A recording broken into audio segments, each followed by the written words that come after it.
Well, good morning, everybody. Welcome to Friday's edition of Matters of Your Heart. It's August 14th, where everything I talk about you matter.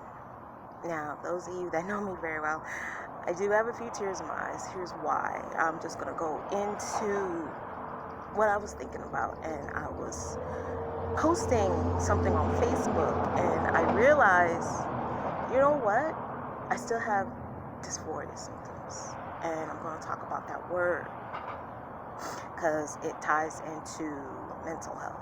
Dysphoria is basically a feeling of not being satisfied, a feeling of unease.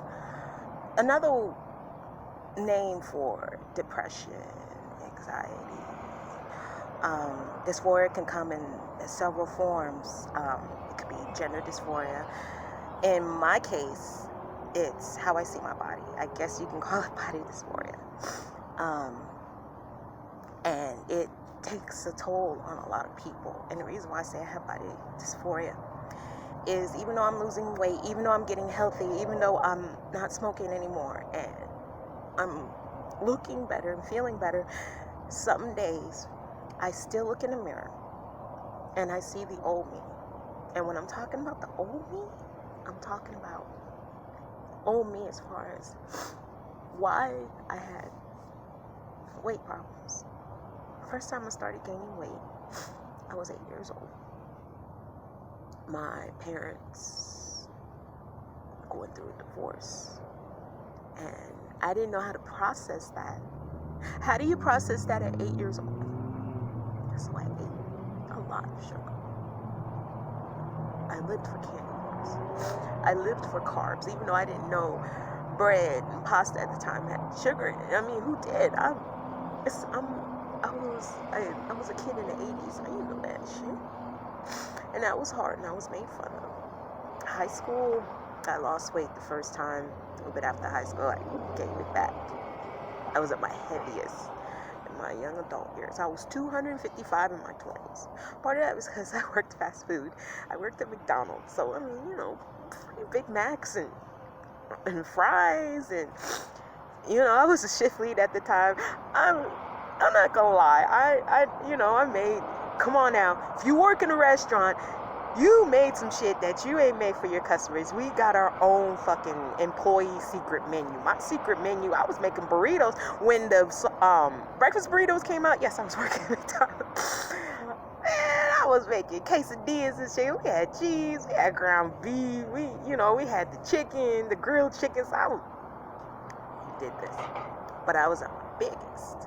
When I stopped working at McDonald's, I lost some of the weight. Throughout the years, I've lost and gained weight. The last time I had really lost weight, I kept it off for a while. And I was feeling good. I was a little bit younger. I was in my late 20s. And at that time, I thought that was the best I'd looked in my entire life. Sorry if the sun glares at you. But I still see that. It's hard. When I had my vow renewal ceremony, before that, I had bought the dress 2 months ago, and it was still a little big then because I had probably lost about maybe 10 pounds at the time, maybe 12. I put on the dress on the day of my vow renewal ceremony, which was this past Saturday, which was beautiful. It was too big. It was practically swimming on me. And I still saw the 200 and some odd pound woman that didn't look or feel as pretty as she did on the vow renewal ceremony. I didn't tell my husband this. I cried. I cried today in the bathroom when I got up. I got up a little bit early just to do that because I was feeling so unattractive and ugly this morning. And that's basically my definition of dysphoria.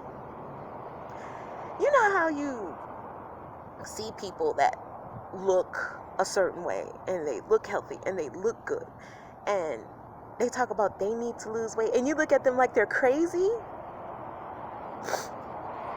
They're not crazy. They're most likely going through their own phase of dysphoria. They could be the most beautiful woman in the world and they feel ugly. and they feel fat. Maybe they've gone through some of the things I've gone through. I get it now. So I'll never look at a skinny person all crazy and cockeyed and side-eyed when they say, I need to lose weight ever again. I'm just going to give them a hug. Because I understand.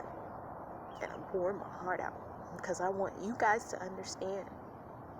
When it comes to depression and how we see ourselves, sometimes we just don't see ourselves like you guys see us.